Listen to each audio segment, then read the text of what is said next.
ग्रंथस्य ज्ञानाञ्जनशलाकया चक्षुर्मिलितं येन तस्मै श्रीगुरुवे नमः। श्रीचैतन्यमनोभीष्टं स्थापितं येन भूतले स्वयं रूप कदा मह्यं ददाति स्वपदान्तिकं। वन्देऽहं श्रीगुरो श्रीयुतपत्कमलं श्रीगुरुं वैष्णवांचं श्रीरूपं साग्रजातं सगण रघुनाथान्वितं तं सजीवम् साद्वैतं साधुतं परिजन सहितं कृष्ण चैतन्य देवं श्री राधा कृष्ण पादान सगण ललिता श्री विशाखान्वितांश। हे कृष्ण करुणा सिंधु दीन बंधो जगतपते गोपेश गोपिका कांत राधा कांत नमस्तुते। तप्त कांचन गौरांगी श्री राधे वृंदावनेश्वरी वृषभानुसुते देवी प्रणमामि हरिप्रिये। वाञ्छाकल्पतरुभ्यश्च कृपा सिन्धुभ्येव च पतितानां पावनेभ्यो वैष्णवेभ्यो नमो नमः। जय श्री कृष्ण चैतन्य प्रभु नित्यानंद श्री अद्वैत गदाधर श्रीवासादि गौर भक्त वृंद। हरे कृष्णा कृष्णा कृष्णा हरे हरे, हरे राम राम राम हरे हरे। ओम नमो भगवते वासुदेवाय। ओम नमो भगवते वासुदेवाय। ओम नमो भगवते वासुदेवाय। ओम नमो भगवते वासुदेवाय। ओम नमो भगवते वासुदेवाय। ओम नमो भगवते वासुदेवाय। नारायणं नमस्कृत्य नरं चैव नरोत्तमं देवीं सरस्वतीं व्यासं ततो जयमुदीरये। नष्टप्रायेषु अभद्रेषु नित्यं भागवत सेवया भगवती उत्तम श्लोके भक्तिर्भवति नैष्ठिकी। ग्रंथराज श्रीमद्भागवतम की ग्रंथराज श्रीमद्भागवतम स्कंद 5 अध्याय 10 में से हम पढ़ रहे थे जड़ भरत और महाराज रहुगण की वार्ता। तो हमने पढ़ा कि कैसे जड़ भरत जो है वो पालकी उठाने में मदद कर रहे हैं। कि किसको याद है कथा? याद है क्या? याद है? पालकी उठाने में मदद कर रहे थे और पालकी उठाते हुए टेढ़े मेढ़े चल रहे थे क्योंकि पाँव के नीचे आकर के कोई चींटी ना आ जाए, कोई चींटी ना मर जाए, इसलिए वो वेवरिंग उसमें जा रहे थे। तो राजा रहुगण जो है वो बार बार उनको गुस्सा कर रहे थे, बार बार डांट रहे थे इस बात के लिए और बहुत बुरा भला भी बोल रहे थे। तू क्या कर रहा है? क्या तू जीवित है या मर गया है? क्या तू नहीं जानता कि मैं तेरा स्वामी हूँ? तू मेरा अनादर कर रहा है, मेरी आज्ञा का उल्लंघन कर रहा है और मैं तुम्हें यमराज के समान दंड दूंगा। तो इस तरह से उनको डरा धमका रहे थे, उनको डांट रहे थे। और क्योंकि राजा रहुगण जो है वो अपने को राजा समझने के कारण देहात्म बुद्धि में ग्रस्त था। क्यों डांट रहे थे? कि राजा तो अपने आप को राजा समझ रहा था, अपने आप को राजा समझने के कारण शरीर से, क्योंकि वो राजा था इसलिए अपने आप को राजा समझने के कारण देहात्म बुद्धि से ग्रस्त था। मतलब अपने आप को शरीर मान रहा था और शरीर के स्तर के पर वो राजा था, इसलिए वो उनको गुस्सा कर रहा था और भौतिक प्रकृति के रजो तथा तमो गुणों से प्रभावित था। और दंभ के कारण उसने जड़ भरत को अशोभनीय वचनों से दुत्कारा। दंभ एक मद अहंकार था उसको राजा होने का और उसके कारण उसने जड़ भरत को दुत्कारा। जड़ भरत महान भक्त और श्री भगवान के प्रिय धाम थे। यद्यपि राजा अपने आप को बड़ा विद्वान मानता था किंतु वह ना तो महान भक्त की स्थिति से और ना उसके गुणों से परिचित था। क्योंकि राजा अपने आप को बड़ा विद्वान मानता था, और लेकिन किंतु वह ना तो महान भक्त की स्थिति से और ना उनके गुणों से परिचित था। क्योंकि अपने आप को राजा मान रहा है और इसलिए भक्त के गुणों को, भक्त के जो महान भक्त की स्थिति है और उनके गुण हैं उनको वो नहीं समझ रहा है। जड़ भरत तो साक्षात भगवान के परम धाम थे और अपने हृदय में ईश्वर के स्वरूप को धारण करते थे। उधर एक परम भक्त है और एक राजा है, और राजा ये नहीं समझ पा रहे कि वो भक्त है, इतना बड़ा भक्त है, वो इस बात को नहीं समझ पा रहे क्योंकि वो पूर्ण रूप से आत्मा के स्तर पर हैं और वो पूर्ण रूप से देह के स्तर पर हैं। तो दोनों का बिल्कुल कंट्रास्ट है। इसलिए क्या कह रहे हैं कि जड़ भरत तो साक्षात भगवान के परम धाम थे। परम धाम मतलब जहाँ भगवान साथ साथ चलते हैं। धाम का मतलब क्या है? जहाँ भगवान रहते हैं, है ना, भगवान का धाम स्थान है। और भक्त का हृदय परम धाम होता है क्योंकि उसमें भगवान रहते हैं। इसलिए जड़ भरत को भगवान परम धाम कहा गया है और अपने हृदय में ईश्वर के स्वरूप को धारण करते थे। वो समस्त प्राणियों के प्रिय मित्र थे और किसी प्रकार से देहात्म बुद्धि को नहीं मानते थे। अपने आप को शरीर के स्तर पर नहीं समझ रहे थे। वो अपने आप को शरीर नहीं मानते थे, देहात्म बुद्धि में नहीं थे, वो आत्मा के स्तर पर थे, ब्रह्मभूत अवस्था में थे। ब्रह्मभूत प्रसन्न आत्मा, ना शोचती ना कांक्षती, है ना, वो ब्रह्मभूत अवस्था में अपने आप को देह के स्तर पर नहीं थे और किसी प्रकार की देहात्म बुद्धि को नहीं मानते थे। इसलिए अब जड़ भरत जो है वो राजा दुत्कार रहे हैं, लेकिन जड़ भरत फिर भी उन्हें हंस रहे हैं, मुस्कुरा रहे हैं। क्या सोच के मुस्कुरा रहे हैं? ये किनको कह रहे हैं? मुझे थोड़ी कह रहे हैं। ये जो कुछ भी गाली गलौज कर रहे हैं, डांट रहे हैं, फटकार रहे हैं, ये मुझे थोड़ी कह रहे हैं। किसे कह रहे हैं? शरीर को कह रहे हैं, मुझे थोड़ी कह रहे हैं। मैं तो आत्मा हूं, इस बात से हंस रहे हैं वो, है ना। ये स्तर भगवान हम सबसे आशा करते हैं, है ना। ये स्तर हम सबसे आशा करते हैं कि वो कुछ कह भी रहे हैं तो जड़ भरत ये सोच रहे हैं मुझे थोड़ी कह रहे हैं। तो जड़ भरत क्या कहते हैं? बहुत सुंदर है। जड़ भरत कहते हैं, हे राजा तथा वीर, आपने जो कुछ व्यंग्य में कहा है वो सचमुच ठीक है। आपने जो भी मुझे डांटा है, फटकारा है, गुस्सा किया है, गाली गलौज किया, वो सब ठीक है। ये मात्र उलाहना पूर्ण शब्द नहीं है क्योंकि शरीर तो वाहक है, ढोने वाला है। शरीर क्या है? ढोने वाला है। किसको ढोने वाला है? आत्मा को ढोने वाला है। शरीर द्वारा ढोया जाने वाला भार मेरा नहीं है।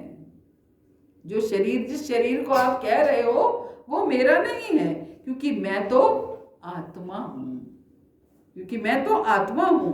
आपके कथनों में तनिक भी विरोधाभास नहीं है। आप जो कह रहे हैं वो कुछ भी गलत नहीं है। मैं ये नहीं, आपके कथनों में आप जो कह रहे हैं उसमें कोई विरोधाभास नहीं है। मैं ये नहीं कह रहा हूं कि आप गलत कह रहे हैं। आप जो कह रहे हैं बिल्कुल ठीक कह रहे हैं क्योंकि मैं शरीर से भिन्न हूं। मैं जो हूं वो शरीर से भिन्न हूं। मैं पालकी का ढोने वाला नहीं हूं, वो तो शरीर है। आप तो जिसको कह रहे हैं, जो पालकी को ढो रहा है उसको कह रहे हैं क्योंकि पालकी गलत तरीके से ढोई जा रही है। इसलिए आप जो भी गाली गलौज कर रहे हैं, जो भी गुस्सा कर रहे हैं, डांट रहे हैं, फटकार रहे हैं, वो किसको कर रहे हैं? जो पालकी को ढो रहा है। और मैं तो पालकी को नहीं ढो रहा हूं। पालकी को कौन ढो रहा है? शरीर ढो रहा है, मैं तो ढो ही नहीं रहा हूं।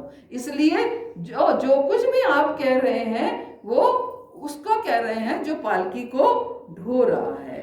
और पालकी को शरीर, मैं पालकी को ढोने वाला नहीं हूं, वो तो शरीर है। निस्संदेह जैसा आपने संकेत किया है, पालकी ढोने में मैंने कोई श्रम नहीं किया है। आप तो कह रहे हैं कि तुम्हें पालकी ढोनी नहीं आती है, तुमने कोई श्रम नहीं किया है पालकी ढोने में। आप बिल्कुल ठीक कह रहे हैं, मैंने कोई श्रम नहीं किया पालकी ढोने में। पालकी ढोने में अगर श्रम किया है तो किसने किया है? शरीर ने किया है, मैंने कोई श्रम नहीं किया है। ये स्थिति है ना, ये स्थिति, मैंने कुछ नहीं किया है। तो ये स्थिति में अगर हम आएंगे तो मद क्या होगा? होगा ही नहीं। कोई आपको अप्रिशिएट करता है, आपने ये काम बहुत सुंदर किया है, आपने खाना बहुत अच्छा बनाया है, आपने घर बहुत अच्छा साफ किया, मैंने नहीं किया है। किसने किया है? शरीर ने किया है। हम क्या है, हम थोड़ी सी अप्रिसिएशन मिलती है तो मद में आ जाते हैं, है ना। किस लिए? कि मैंने ये काम किया, मैंने प्रचार किया। मैंने नहीं किया, किसने किया है? शरीर ने किया है। तो यही समझा रहे हैं। आप बिल्कुल ठीक कह रहे हैं। हम क्या करेंगे, अगर किसी ने गलत कह दिया तो हम सोच लेंगे कि मैंने नहीं किया, ये तो शरीर ने किया। अगर सही कहा, अच्छा कहा तो मैंने किया है। तो ये वो समझाना चाह रहे हैं कि जो कुछ भी हम करते हैं वो हम नहीं करते हैं, हमारा शरीर कर रहा है। तो इसलिए वो क्या कर रहे हैं, आपने जो कुछ भी कहा कि श्रम नहीं किया है, तो सच में मैंने कोई श्रम नहीं किया है। जो कुछ किया है वो शरीर ने किया है। निस्संदेह जैसा आपने संकेत किया है, पालकी ढोने में मैंने कोई श्रम नहीं किया है, क्योंकि मैं तो शरीर से पृथक हूं, मैं शरीर से अलग हूं। आपने कहा कि मैं हृष्ट पुष्ट नहीं हूं। आपने क्या कहा? मैं हृष्ट पुष्ट नहीं हूं। ये शब्द उस व्यक्ति के सर्वथा अनुरूप हैं जो शरीर तथा आत्मा का अंतर नहीं जानता। जो व्यक्ति ये नहीं जानता कि शरीर और आत्मा में क्या अंतर है, उसके लिए तो ये शब्द ठीक है। लेकिन मुझे पता है मैं कौन हूं, मैं आत्मा हूं। अगर हृष्ट पुष्ट नहीं है तो मैं तो हृष्ट पुष्ट हूं, आत्मा कोई हृष्ट पुष्ट नहीं होती है, शरीर हृष्ट पुष्ट नहीं है। ये शब्द उस, किंतु कोई भी बुद्धिमान ये बात आत्मा के लिए नहीं कहेगा। आत्मा का हृष्ट पुष्ट होना या ना होना कोई अंतर नहीं है। आत्मा का तो जो साइज है वो वही रहेगा।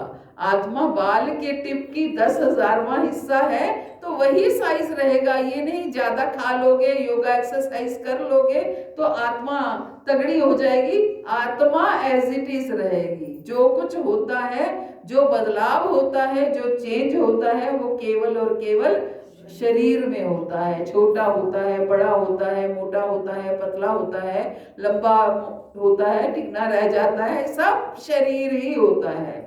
आत्मा का कोई जो है साइज, उसका साइज एज इट इज रहता है, कोई अंतर उसमें नहीं आता है। शरीर मोटा या दुबला हो सकता है, लेकिन कोई भी बुद्धिमान ये बात आत्मा के लिए नहीं कहेगा। जहां तक आत्मा का प्रश्न है, मैं ना तो मोटा हूं ना दुबला हूं। जहां तक आप ये कह रहे हैं कि आप मोटे, आप हृष्ट पुष्ट हैं, मैं तो ना मोटा हूं ना दुबला हूं, क्योंकि मैं कौन हूं? मैं आत्मा हूं। अतः जब आप कहते हैं कि मैं हृष्ट पुष्ट नहीं हूं तो आप सही हैं। आप सही हैं कि मैं हृष्ट पुष्ट नहीं हूं। और यदि इस यात्रा का बोझ और वहां तक जाने का मार्ग मेरे अपने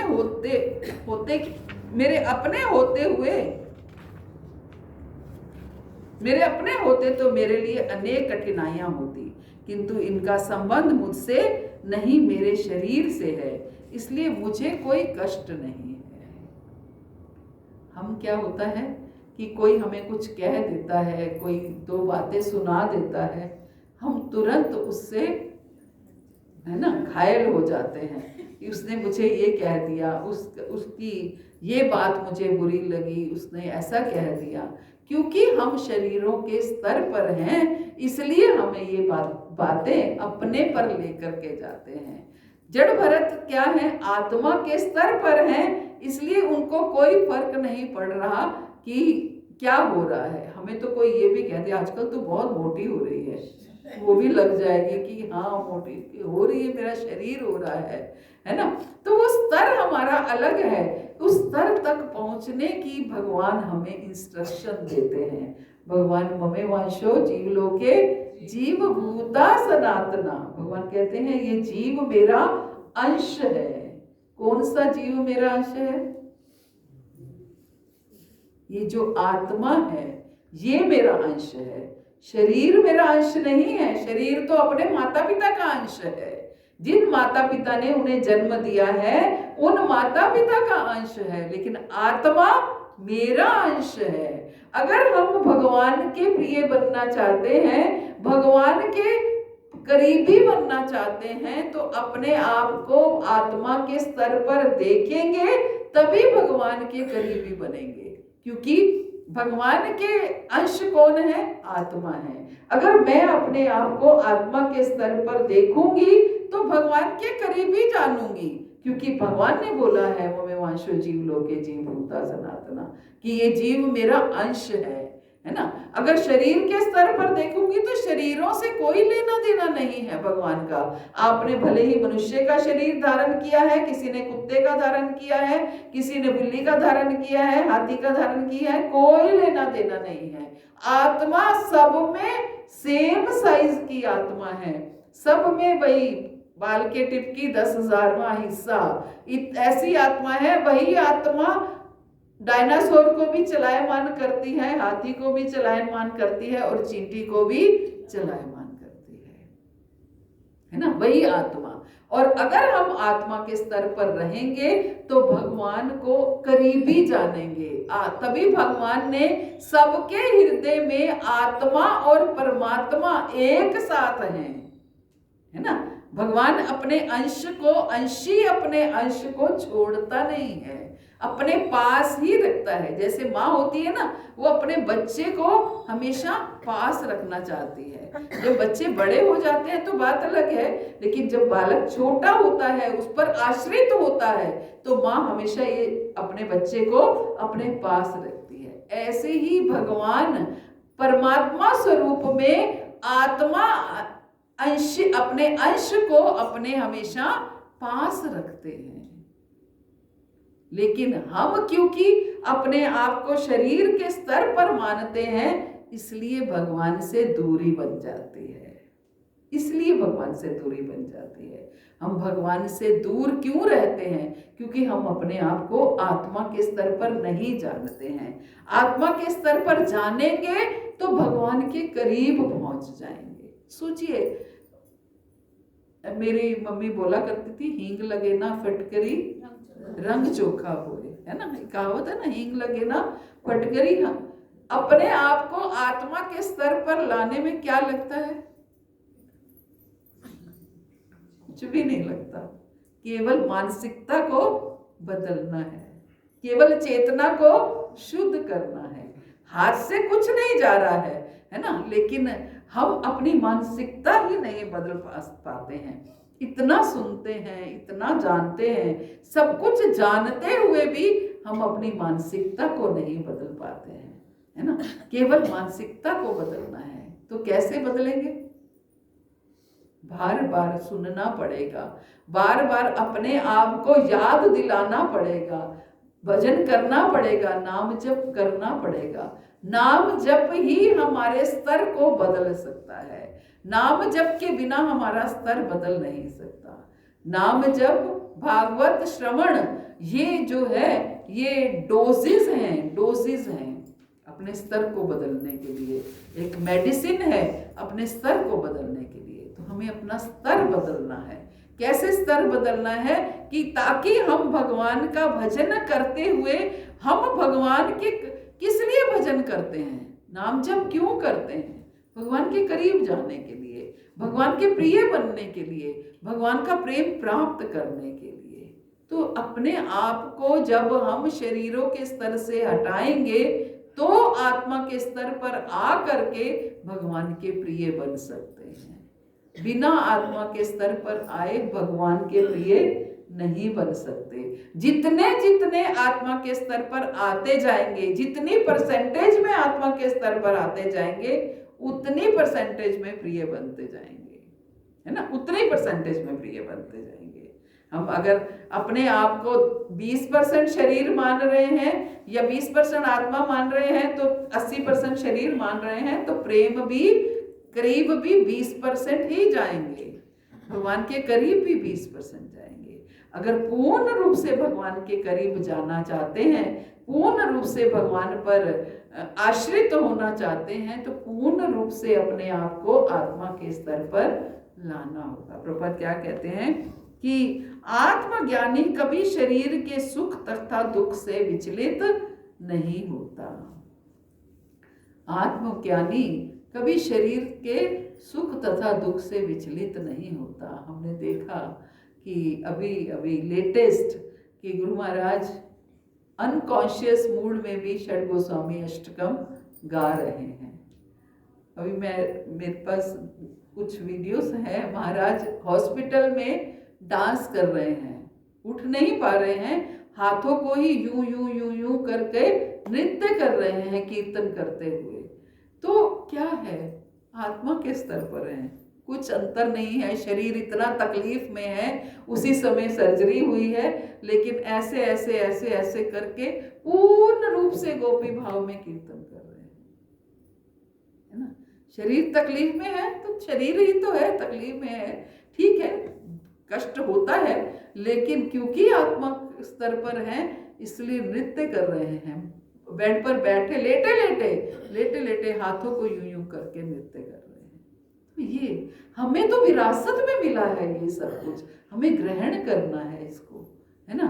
और क्या, हमें हमारे जो गुरुजन, हमारे आचार्य हमें सिखा रहे हैं कि हमें क्या करना है, कैसे रहना है। तो इस तरीके से क्या कह रहे हैं, आत्मज्ञानी कभी शरीर के सुख तथा दुख से विचलित नहीं होता। वह भौतिक शरीर आत्मा से सर्वथा पृथक है और शरीर के सुख तथा दुख व्यर्थ हैं। शरीर के सुख तथा दुख व्यर्थ हैं। ये भौतिक शरीर आत्मा से अलग है और शरीर के सुख तथा दुख व्यर्थ हैं। तप साधना का उद्देश्य शरीर तथा आत्मा के अंतर एवं शरीर के सुख दुख से आत्मा जिस प्रकार अप्रभावित रहता है उसे पहचानना तथा समझना है। तप साधना का उद्देश्य शरीर तथा आत्मा के अंतर एवं शरीर के सुख दुख से आत्मा किस तरह, हमारी तप, हमारा साधना किस लिए करते हैं हम, तपस्या का अर्थ क्या है। तपस्या का अर्थ यही है कि हम शरीरों के स्तर से हटें, तभी शरीर, तपस्या में हम शरीर को कष्ट में डालते हैं। अपनी तपस्या क्या होता है, अपनी इच्छा से शरीर को कष्ट में डालना, भूखे रहना या जो भी जिस तरह की भी हम तपस्या करते हैं उससे हम शरीर को कष्ट में डालते हैं। क्यों? ताकि इस चीज का अभ्यास करें कि हम शरीर से पृथक हैं, हम शरीर से अलग हैं, उसका इफेक्ट हमें ना हो। इसलिए क्या कह रहे हैं, जड़ भरत वास्तव में आत्म साक्षात्कार के धरातल पर स्थित थे। वो देहात्म बुद्धि से सर्वथा परे थे। जड़ भरत क्या था, आत्म साक्षात्कार के धरातल पर थे, भगवत प्राप्ति पूर्ण रूप से वो उस स्तर पर थे और देहात्म बुद्धि से अलग थे। अतः उन्होंने राजा को विश्वास दिलाया कि उनके शरीर के संबंध में कही गई उसकी विरोधी बातें आत्मस्वरूप उन पर लागू नहीं होती। राजा को क्या कह रहे हैं, तुमने जो कुछ भी बोला है वो शरीर के लिए बोला है, इसलिए शरीर पर के लिए कही गई बातें वो मुझ पर लागू नहीं होती। वो तो आपने शरीर को बोला है और मैं शरीर हूं नहीं, है ना, मैं शरीर हूं नहीं। इस तरीके से हम भागवत की कथाओं को पढ़ने का और सुनने का लक्ष्य क्या है कि हम इन कथाओं के माध्यम से अपने जीवन को प्रैक्टिकल लेकर के आए, है ना। गीता ज्ञान है और भागवत विज्ञान है ना। गीता में हमें सिखाया जाता है और बताया जाता है और भागवत में करना सिखाया जाता है ना। हम सोचते हैं ये कैसे हो सकता है, ये कैसे हो सकता है। गीता में जब भगवान बताते हैं कि हमें आत्मा के स्तर पर रहना है, हम शरीर नहीं है, आत्मा है, तो कैसे समझे अपने आप को, कैसे समझ सकते हैं? तो भागवत की कथाओं के माध्यम से भगवान हमें समझाते हैं कि हाँ, जब जड़ भरत ने समझा तो आप क्यों नहीं समझ सकते? जरूरी है, जड़ भरत ने 3 जन्म गवाए हैं उसको समझने के लिए। भरत महाराज, हिरण और जड़ भरत 3 जन्म गवाए हैं, तो आपको भी अब 30 जन्म गवाने हैं क्या? हम जब समझ रहे हैं तो हमें इसको अपने जीवन में लागू करने का हम प्रयास कर सकते हैं। कठिन है, बिल्कुल कठिन है, ये बात कंफर्म है कि ये कठिन है, लेकिन असंभव नहीं है ना? असंभव नहीं है। अभ्यासेन तो कौन्तेया वैराग्येन जगयति। जैसे जैसे अभ्यास होगा अपने आप शरीर के स्तर से हटते चले जाएंगे। हम देखते हैं बड़े बड़े संत महात्मा शरीरों के स्तर से इतने लाचार हैं, लेकिन फिर भी आनंद में हैं, है ना? फिर भी आनंद में हैं। आनंद में क्यों है? क्योंकि आनंद वो आत्मा के स्तर पर है, और आत्मा क्या है? आनंदमय अभ्यास है ना? आत्मा आनंद है, सच्चित आनंद है। आत्मा किससे बनी है? सच्चित आनंद से बनी है। शरीर किससे बना है? भूमि, जल, वायु, अग्नि और आकाश। आत्मा किससे बनी है? सच्चित आनंद से बनी है। तो इसलिए आत्मा शाश्वत है, सत्य है। आत्मा ज्ञानमयी है और आत्मा जो है आनंदमयी है।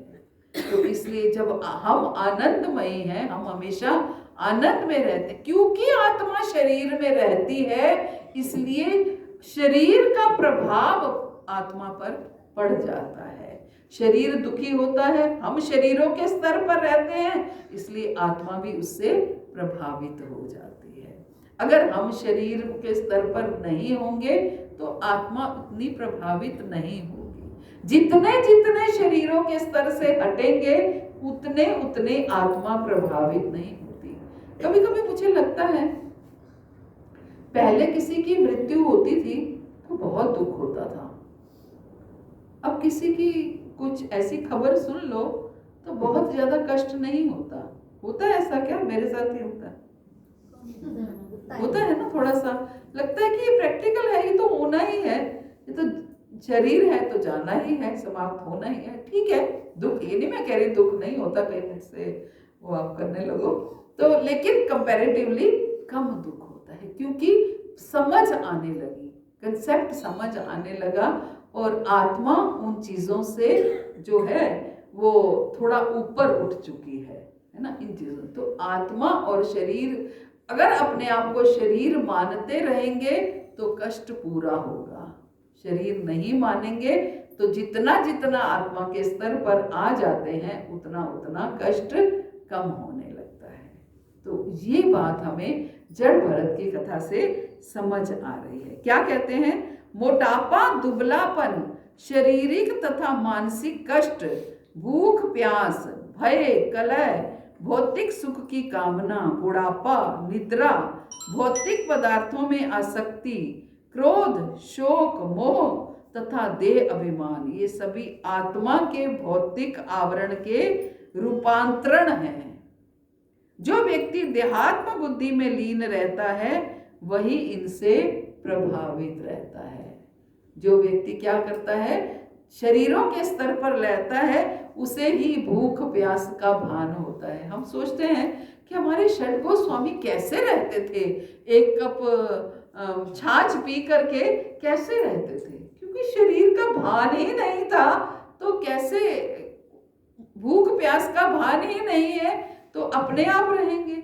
भूख किसको लग रही है? शरीर को लग रही है, प्यास शरीर को लग रही है, इसलिए वो शरीरों के स्तर से ऊपर थे, इसलिए भूख प्यास का कोई भान नहीं था, कोई भय नहीं, कोई भौतिक सुख की कामना नहीं, कोई हम बूढ़े हो रहे हैं, हम बुढ़ापा आ गया है तो हम फिर भी बुढ़ापे को छिपा रहे हैं। तो क्या है? अभी शरीरों के स्तर पर है, अभी शरीरों के स्तर पर है, अभी शरीर को मान के शरीर सुंदर दिखना चाहिए, ये स्तर हमारा रहता है कि शरीर मेरा सुंदर दिखना चाहिए।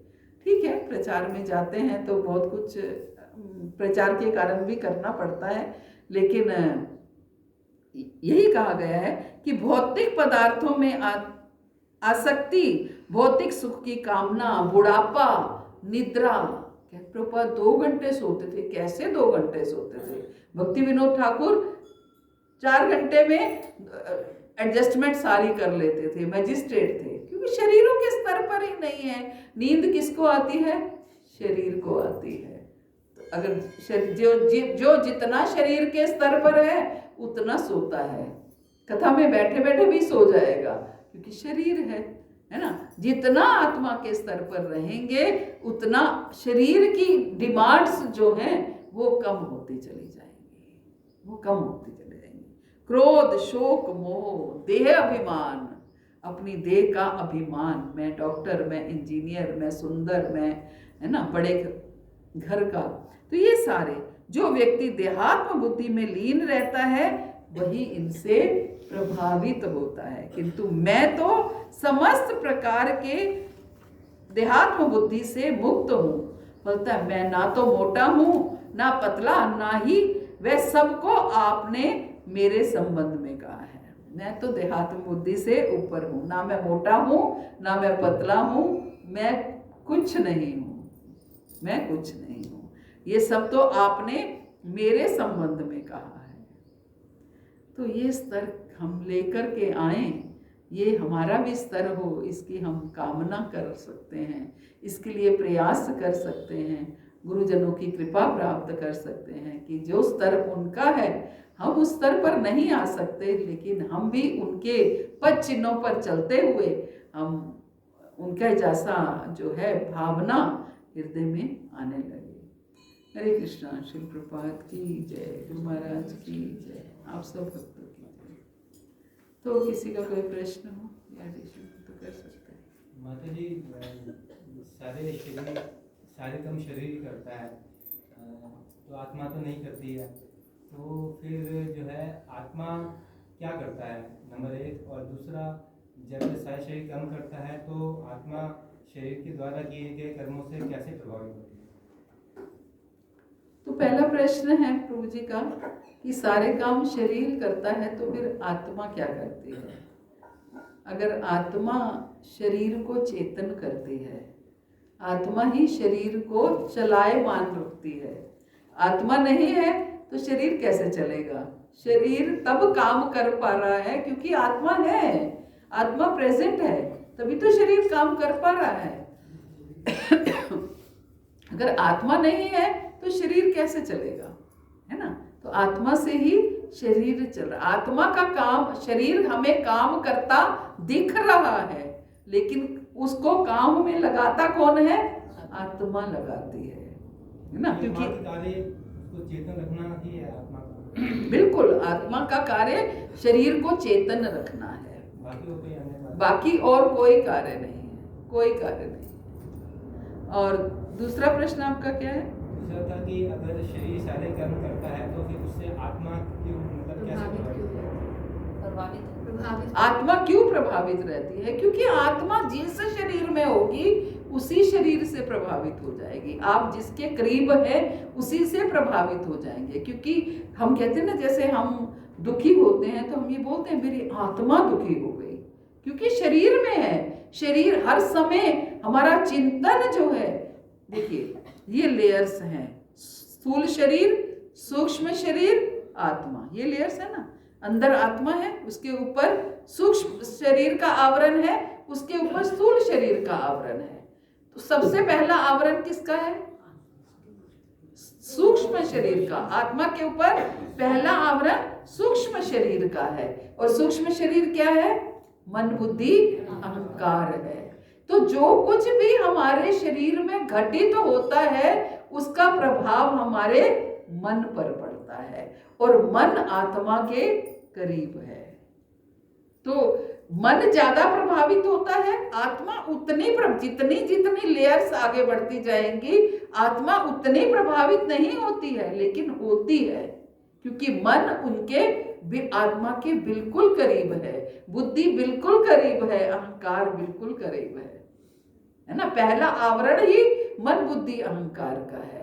इसलिए जो कुछ शरीर में घटित होता है, अगर वो ऊपरी तौर से हो रहा है, मान लीजिए जो हम शरीर से कर रहे हैं उसका प्रभाव हमारा मन पर नहीं जा रहा है, तो आत्मा पर भी नहीं जाएगा।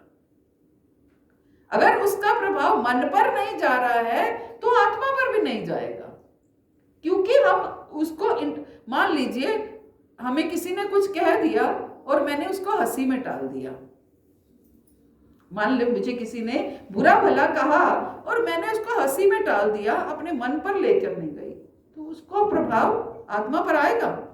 नहीं आएगा। क्यों नहीं आएगा? क्योंकि मैंने अपने मन पर लेके ही नहीं गई। जो चीज मन में आएगी, बुद्धि में आएगी, उसका प्रभाव आत्मा पर आएगा, क्योंकि आत्मा के ऊपर की लेयर मन बुद्धि अहंकार।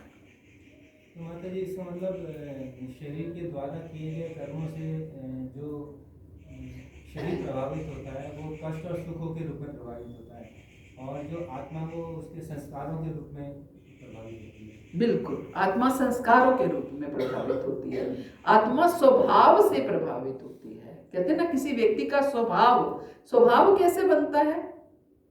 कोई व्यक्ति सुंदर नहीं है, शरीर से सुंदर नहीं है, तो हम कहते हैं वो व्यक्ति बहुत अच्छा है। क्यों? उसका स्वभाव अच्छा है। हम कहते हैं उसका स्वभाव बहुत अच्छा है। स्वभाव क्या है? वो मन से अच्छा है, बुद्धि से अच्छा है। मन बुद्धि अहंकार ही जीव का स्वभाव है ना। मन बुद्धि अहंकार ही जीव का स्वभाव है।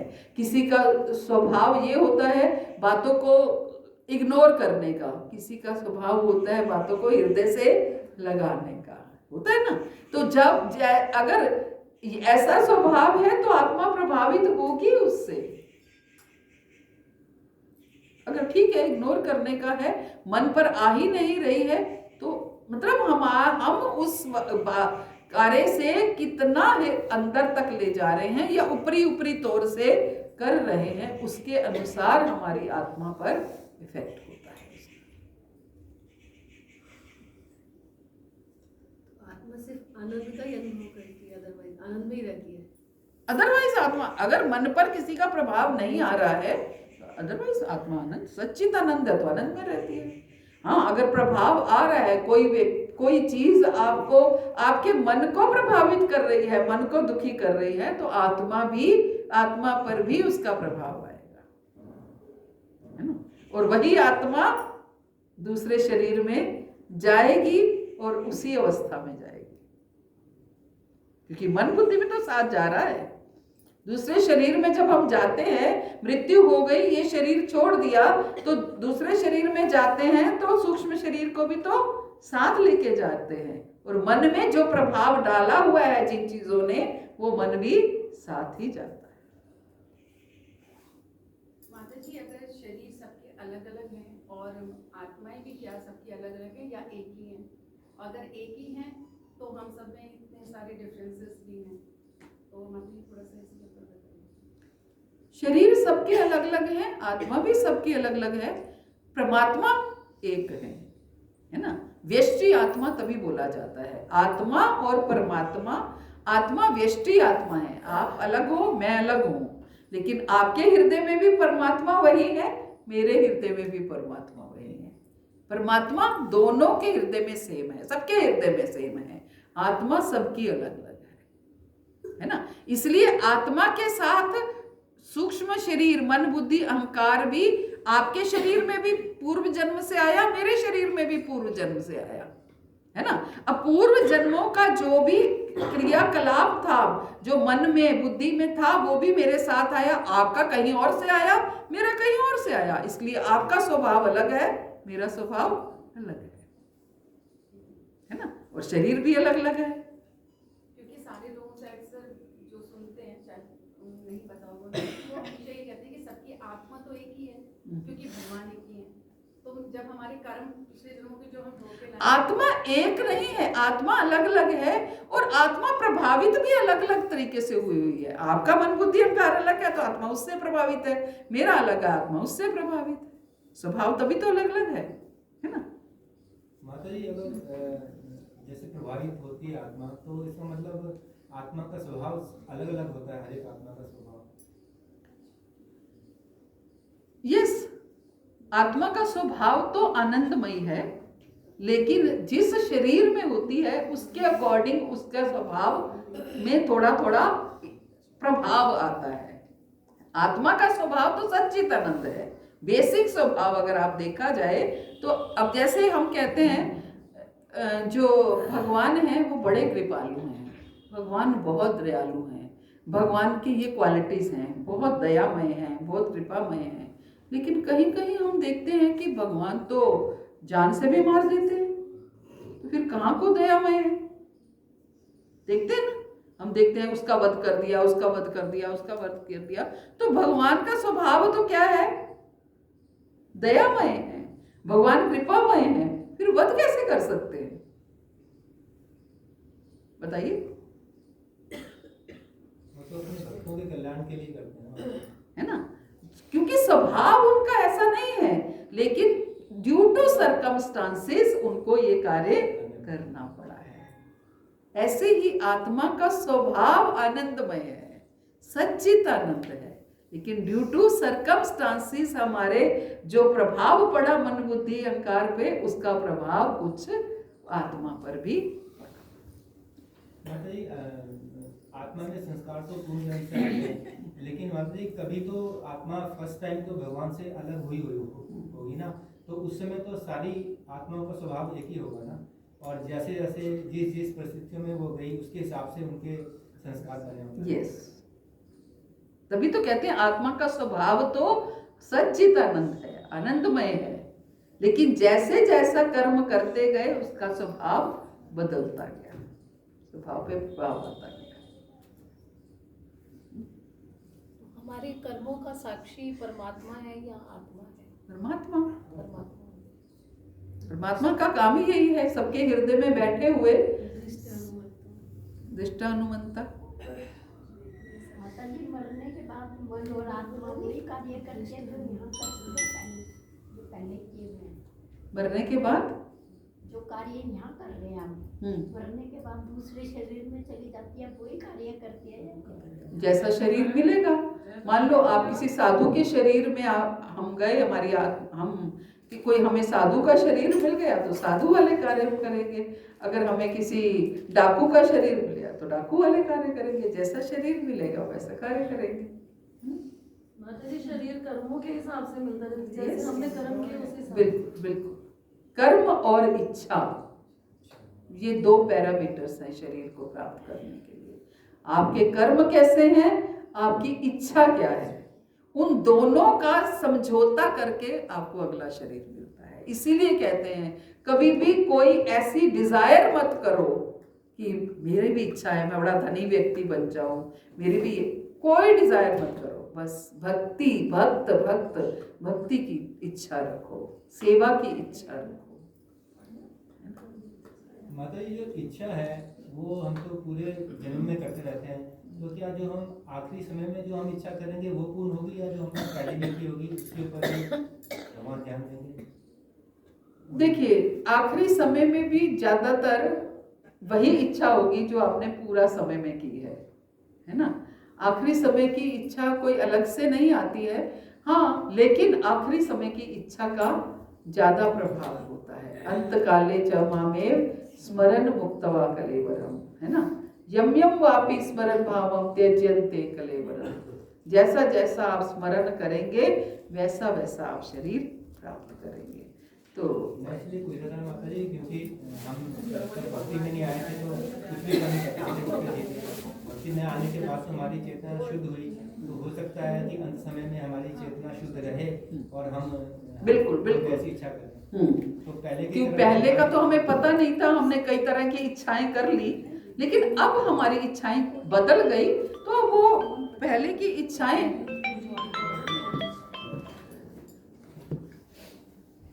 इच्छाएं जो हैं वो साफ हो गई। पुरानी इच्छाओं का तो डर नहीं रहा। कोई डर नहीं है, आप चिंता मत कीजिए। हरे कृष्ण। वाञ्छा कल्पतरुभ्यश्च कृपा सिन्धुभ्यश्च पतितानां पावनेभ्यो वैष्णवेभ्यो नमो नमः। अनंत कोटि वैष्णव वृंद की जय। सद्गुरु श्रील प्रभुपाद की जय। परम करुणामय गुरु महाराज की जय। आप सब भक्तों की जय। हरे कृष्ण।